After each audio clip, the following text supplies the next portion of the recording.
할렐루야, 예담교회 주일예배에 오신 우리 성도님들을 주의 이름으로 사랑하고 축복합니다. 여러분들에게 좌절은 어떤 의미를 지니고 있나요? 보통 좌절이라고 하는 것은 자신감과 자존감을 무너뜨리고 무기력하게 만들어서 또 다른 도전을 가로막는 큰 장애물이 되고 있습니다.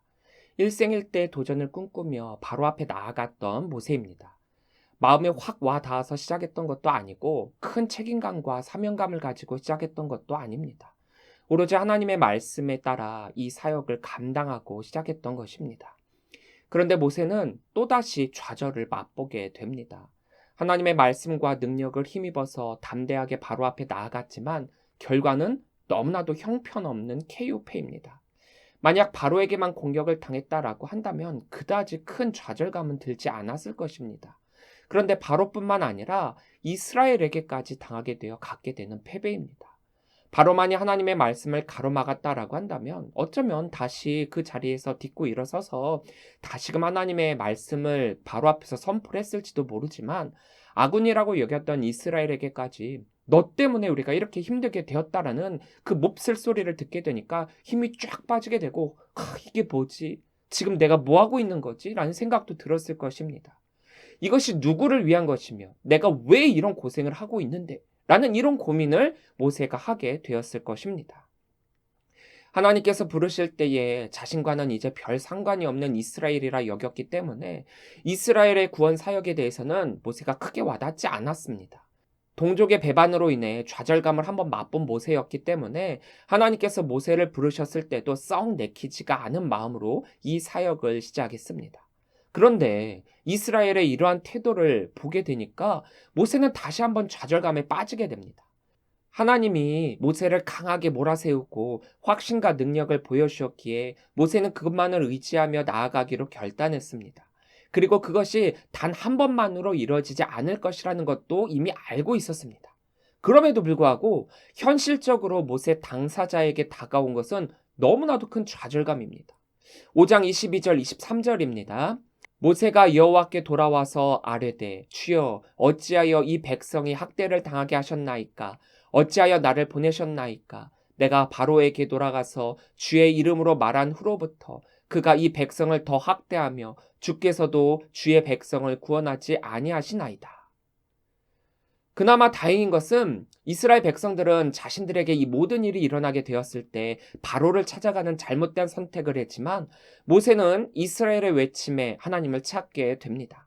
자신을 부르고 자신을 보내신 하나님께 일어난 모든 일들에 대해서 왜 자신을 보내어서 이스라엘을 더 힘들게 만들었느냐라고 따지게 됩니다. 모세 입장에서는 어찌 보면 억울할 수도 있겠죠. 하나님이 하라고 해서 한 건데 사람들이 그것에 대해 모든 책임을 자기에게 돌리고 있으니까요. 만약에 하나님께서도 이 모세의 외침에 대해서 그것은 너가 잘못해서 그런 거다. 이건 내 책임이 아니라 전적으로 너가 잘못한 거다라고 했다면 모세는 모든 걸 다 내려놓고 사역도 포기했을지도 모릅니다. 사람들은 어떤 일에 대해서 자신들이 끝까지 책임지는 사람이 드뭅니다. 비록 자신이 시켜서 한 것일지언정 그 결과가 좋지 않게 나오면 그것에 대한 책임을 자신이 지는 것이 아니라 그 밑에 사람에게 돌리는 경우가 요즘 우리네의 모습입니다.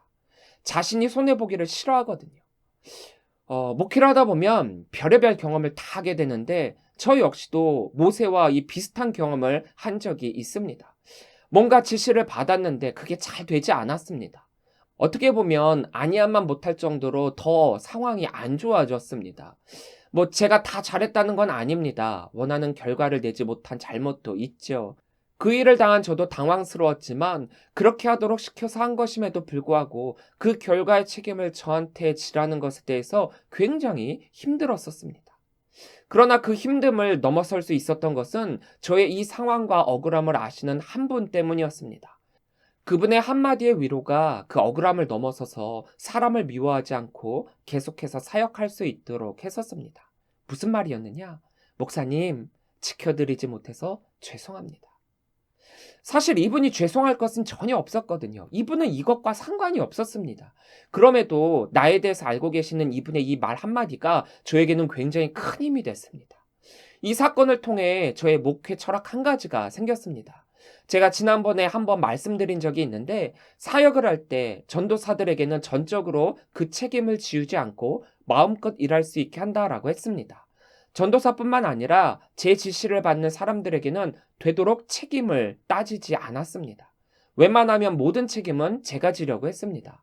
시켰는데 생긴 결과에 대해서는 큰 책임을 묻지 않았습니다. 그러나 하지 않음으로 인한 책임은 분명하게 물었습니다. 예전 사역을 통해서 책임이라는 것이 무엇인지 알게 되었고, 시키고 맡기는 자의 책임이 하는 이의 책임보다 더 크다는 것도 알았기 때문에 이 부분이 저희 목회 철학의 한 부분이 되었습니다. 하나님의 사역의 최종 책임자는 하나님이시기 때문에 하나님은 다 아시거든요. 어찌 보면 불경스러운 모습의 행위까지 또한 모세입니다. 모세가 힘든 이때에 하나님께 나온 것은 정말 잘한 일이지만 거기서 불평한 것은 잘못이었죠. 모세가 이스라엘에게 들은 불평을 여호와께 돌려 하나님의 전능성을 의심한 것 역시 굉장히 큰 불경을 저지른 것입니다. 그러나 하나님은 모세가 이렇게 외치는 그 이유를 아셨기 때문에 모세를 향해 이렇게 말씀하고 계십니다. 6장 1절입니다. 여호와께서 모세에게 이르시되 이제 내가 바로에게 하는 일을 내가 보리라. 강한 손으로 말미암아 바로가 그들을 보내리라.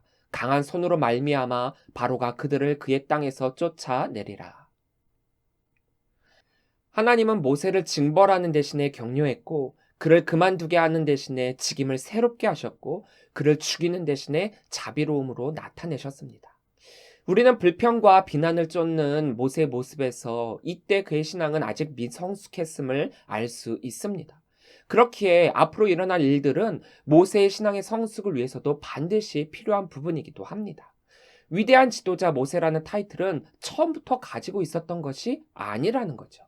이렇듯 바로의 반응 하나하나에 또 이스라엘 백성들 반응 하나하나에 다 반응하면서 실망도 하고 넘어지기도 하고 좌절도 하고 하나님께 불평과 원망을 하기도 하고 그러면서 모세는 우리가 아는 위대한 지도자로 성장을 하게 되는 것입니다. 우리의 신앙이 모세와 비교해서 더 위대하다라고 할 수 있습니까? 아니죠. 그렇다면 우리 역시도 모세와 마찬가지의 좌절도 경험하게 될 것입니다. 아무리 믿음이 좋다라고 할지라도 삶의 낙심과 좌절 그리고 두려움을 경험하게 될 것입니다. 그럼에도 불구하고 확신을 가지고 뭔가를 도전했는데 그것이 확신과 다른 결과를 낳게 되었을 때 그리고 결심과 노력과 도전이 또다시 무너졌을 때 그 비참함과 좌절감은 이루 말할 수가 없을 것입니다. 그리고 그것이 나 때문이라는 오명을 덧입게 된다면 더욱더 그러할 것입니다. 그러나 하나님은 다시금 모세에게 확신을 주고 계십니다. 그것은 너 때문이 아니야. 너 때문에 그런 것이 아니라 이미 내가 말했잖니. 바로가 완악해서 내가 너에게 하는 그 말대로 하지 않을 것이라고 말이야. 이건 다 과정이란다. 그러니 힘을 내렴. 결국에는 내가 너에게 말했던 것처럼 그대로 다 이루어질 거야. 하나님은 풀이 죽은 모세를 향하여 용기를 북돋아 주시고 계십니다. 지금은 시작에 불과하고 아직 결과를 논하기에는 이릅니다. 지금의 현상은 결과가 아닙니다. 그런데 우리는 이것을 결과라고 생각하고 착각을 할 때 넘어지는 것입니다. 더 큰 눈으로 사역을 바라보면서 시선을 주님께 두고 하나님의 때와 방법을 기대하시기를 바랍니다. 하나님은 이렇게 말씀하십니다. 내가 바로에게 하는 일을 내가 보리라. 강한 손으로 말미암아 바로가 그들을 보내리라. 강한 손으로 말미암아 바로가 그들을 그의 땅에서 쫓아내리라. 우리도 모세와 비슷하게 성급한 불신앙의 죄를 범할 때가 많이 있습니다. 하나님께서 반드시 이루어 주시겠다 말씀하셨음에도 불구하고 우리가 그 응답을 의심하고 바로 이루어지지 않았다라고 해서 하나님의 전능성을 부정하는 행동을 할 때가 얼마나 많이 있습니까? 하나님은 바로를 통해서 인간의 마음이 얼마나 완악한지 충분히 보여주려고 하고 계십니다. 그리고 이스라엘을 통해서 고난을 당한 인간은 얼마나 나약한 존재인지 알려주시고 계십니다. 우리는 이것을 통해서 하나님이 얼마나 오래 참으시고 불완전한 인간을 기다려주시고 또 그들이 돌이켜 하나님께로 돌아오기를 바라고 계신지를 알 수 있습니다. 하나님은 공의 하나님이시기 때문에 공의로 심판하시는 분이십니다. 악에 대해서도 그냥 내버려 두시는 분이 아니십니다. 예전에 어떤 분이 기독교를 공격하기 위해서 이런 질문을 한 적이 있습니다. 하나님께서는 사랑의 하나님이시라면서 죄를 짓더라도 모든 것들을 다 용서하고 긍휼히 여겨주셔야지 왜 그 죄를 심판하고 계시느냐? 하나님이 두말하시는 신이냐? 이것은 하나님에 대해서 잘 알지 못하기 때문에 갖게 된 질문입니다. 하나님이 사랑의 하나님이신 것 맞습니다. 그런데 하나님의 성품 중 가장 우선적인 성품은 공의입니다. 악에 대해서는 절대로 그냥 내버려 두시지 않으시는 분이십니다. 그런데 아담과 하와로부터 원죄가 시작된 후 이 죄로부터 악으로부터 자유로울 수 있는 인간은 아무도 없습니다. 심판이라는 잣대를 그들에게 댄다면 거기서 자유로울 수 있는 인간은 아무도 없습니다. 그래서 하나님은 공의의 하나님이시지만 사랑으로 그 공의를 잠시 지연시키고 계십니다. 그리고 사랑으로 그 죄에서 벗어날 수 있는 기회를 주시고 계십니다. 하나님은 이런 하나님이세요. 그런데 사람들은 사랑의 하나님이시라면서 왜 심판을 하시느냐 하는데 이게 아니라 공의의 하나님이시기 때문에 심판이 우선이지만 사랑이 많으신 분이시기 때문에 그 심판을 잠시 지연시키고 기회를 주시고 계시는 것입니다. 그래서 그 기회를 잘 잡고 돌이켜 회개하고 하나님의 자녀가 되는 권세를 얻는 사람들이 있는 반면 그럼에도 그 기회를 잃어버리고 심판을 당하는 사람들이 있는 것입니다. 그런 사람들에게까지 무조건적인 사랑으로 심판을 하지 않는 것이 아니라는 것이죠. 이 점을 우리는 분명하게 알아야만 합니다. 사실 이스라엘은 불신앙의 죄와 원망으로 인해서 심판을 받을 수밖에 없는 상황이었음에도 불구하고 하나님은 참으시고 계십니다. 이스라엘을 향한 하나님의 계획하심을 포기하지도 않으십니다. 왜냐? 하나님은 사랑의 하나님이시니까요. 하나님은 다시금 모세에게 그 소명에 대해 말씀해 주시며 그가 담대할 수 있도록 하나님 이름의 능력을 말씀해 주십니다. 과거 믿음의 선조들과 언약했던 하나님의 언약이 허투루가 아니라 그 언약대로 반드시 이루어지리라는 말씀을 다시금 되새기고 있습니다. 특별히 그 하나님의 이름으로 모세에게 설명을 하고 있습니다. 3절입니다. 내가 아브라함과 이삭과 야곱에게 전능의 하나님으로 나타났으나 나의 이름을 여호와로는 그들에게 알리지 아니하였고 3절에서 전능의 하나님으로 표현된 히브리어 엘샤다이는 기본적으로 힘과 군사적 용맹성을 나타내고 있습니다. 이 호칭은 창세기 17장 1절에서 99세 된 아브라함에게 나타나셔서 아들을 약속하시고 언약을 맺을 때 처음 사용되었는데 이 이름은 주로 힘과 능력을 나타낼 때 사용되어지는 이름입니다. 즉 조상들과 언약한 하나님의 이름은 전지전능하신 하나님으로서 힘이 되시고 그 어떠한 존재도 건드리지 못할 것이며 너희를 보호해주는 하나님이 된다는 것입니다. 그리하여 엘샤다이는 아브라함의 하나님, 이삭의 경외하는 이, 그리고 야곱의 전능자로 불렸습니다. 그래서 조상들은 대부분 엘샤다이의 하나님으로서의 능력을 경험하고 경외하며 지냈습니다. 그리고 하나님은 여호와라는 이름을 그 조상들에게 알려주지 않았다라고 했는데 사실 여호와라는 이름 역시 모세 이전에도 하나님께서 사람들에게 나타난 이름이었습니다. 그 이름을 이전에도 나타내셨지만 그러나 하나님께서 이렇게 말씀하시는 까닭은 그 이름의 의미를 그들이 제대로 깨닫지 못하고 있었다라는 것입니다. 왜냐하면 하나님께서 그 이름대로 나타나시지 않으셨기 때문입니다. 모세 앞에 드러내신 하나님의 이름 여호와는 무슨 뜻이냐? 지난번에 말씀드렸다시피 나는 자존자다. 나는 곧 나다. 나는 스스로 있는 나다. 영원부터 영원까지 스스로 존재하시는 능력의 하나님이 우리와 함께 해 주시겠다. 그 하나님이 너희를 구원해 주겠다라는 의미입니다. 즉 하나님은 존재의 하나님이시고 생명을 가능케 하시는 하나님이시며 새로움을 창조하시는 하나님이십니다. 누구의 속박도 받지 않으시고 자유자재로 자신의 일을 이루어 가시는 하나님이십니다. 그것이 바로 여호와 하나님의 이름입니다.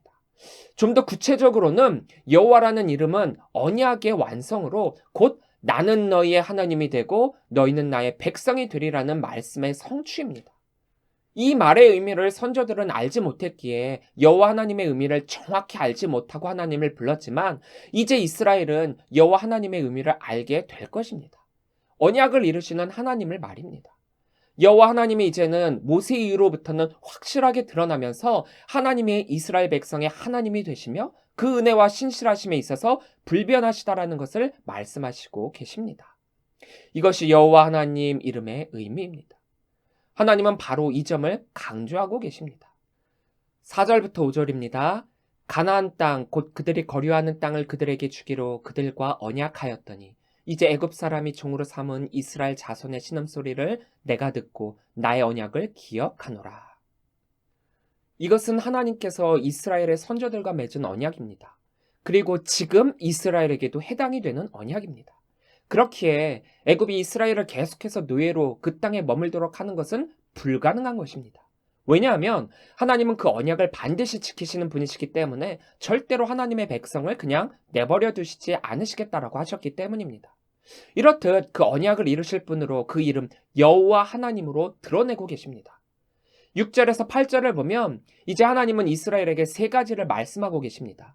첫째는 이스라엘을 애굽으로부터 구속하시겠다라는 것이고, 둘째는 이스라엘을 하나님의 백성으로 삼으시겠다는 것, 그리고 셋째는 이스라엘을 가나안 땅으로 인도하신다는 것입니다.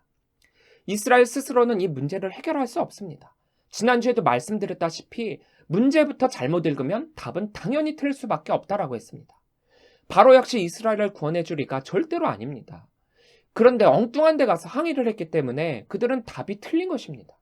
틀린 답을 듣고 모세에게 원망하고 있는 것입니다. 지금 이스라엘은 전능하신 하나님, 그들의 고통을 하시고 편팔과 강한 손으로 인도하실 하나님을 바라봐야만 합니다. 하나님만이 그 답을 아시고 그 답을 이끌어 주실 분이시기 때문입니다. 그렇게 하나님은 이스라엘에게 선조들과의 약속을 상기시키면서 그것을 이루어 주실 이가 바로 하나님이심을 말씀하고 계십니다.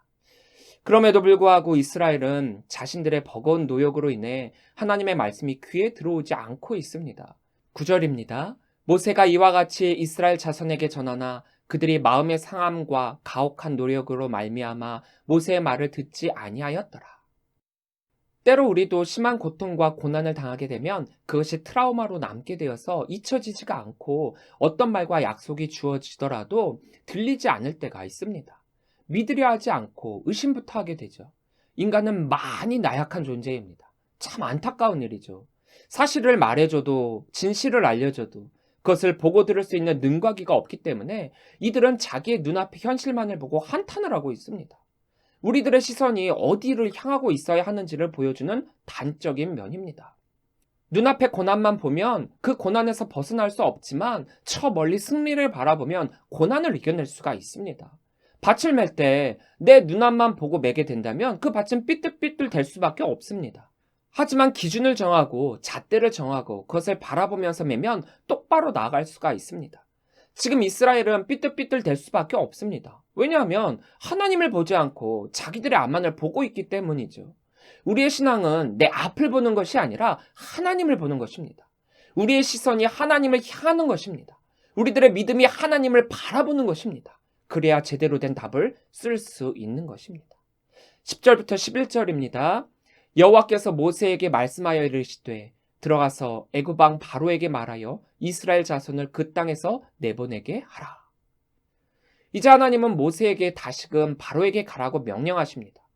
지금 의욕을 잃고 힘도 잃고 좌절해서 더 이상 앞으로 나아갈 수 없을 것만 같은 모세를 향해서 사역의 완성을 위해 다시금 나아가라라고 말씀하고 계십니다. 모세 입장에서는 멈출 수도 있습니다. 힘들기 때문에 포기할 수도 있습니다. 그러나 여기서 모세가 멈춘다고 해서 하나님의 사역이 멈추는 것은 아닙니다. 그런데 우리는 우리가 멈추면 하나님의 사역이 멈춘다라고 생각을 합니다. 결코 그렇지 않습니다. 하나님의 사역은 계속되고 있습니다.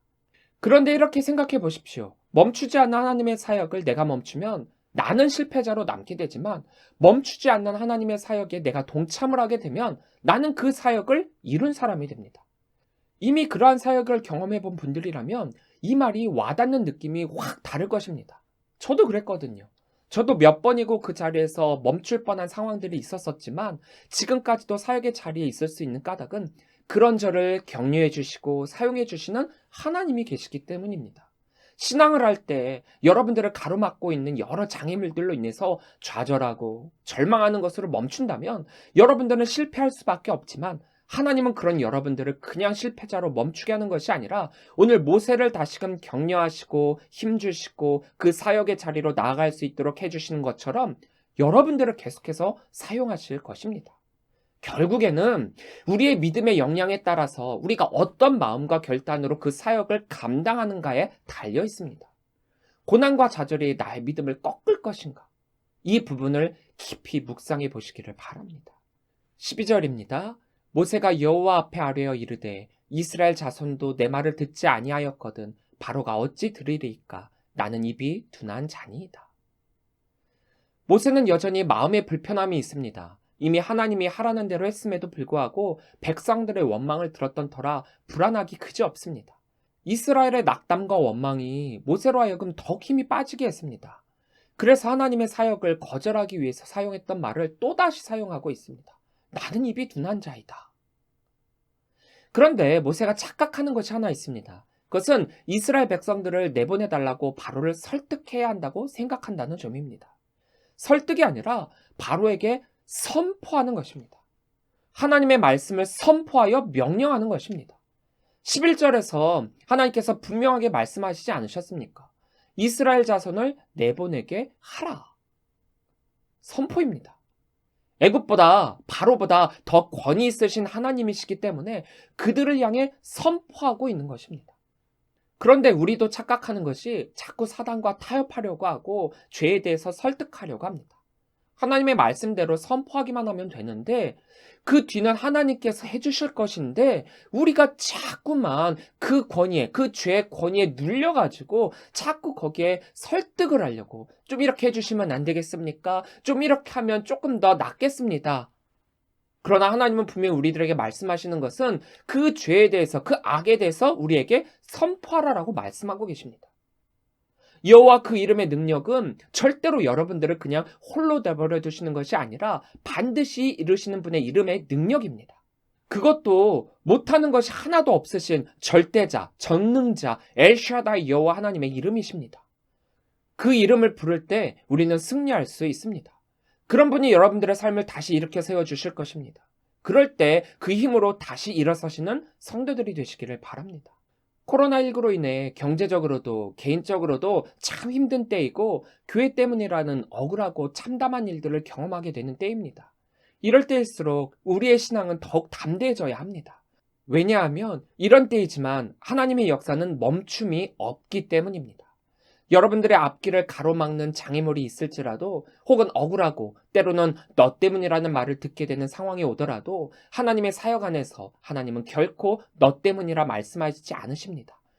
도리어 내가 함께하리라 말씀하고 계십니다. 시선을 하나님께 두시기 바랍니다. 하나님을 바라보면 하나님이 그 일을 반드시 이루십니다. 그 하나님께 모든 억울한 마음 다 내려놓으시고 새 힘 얻어 승리하시는 성도들이 되시기를 주의 이름으로 간절히 축원합니다.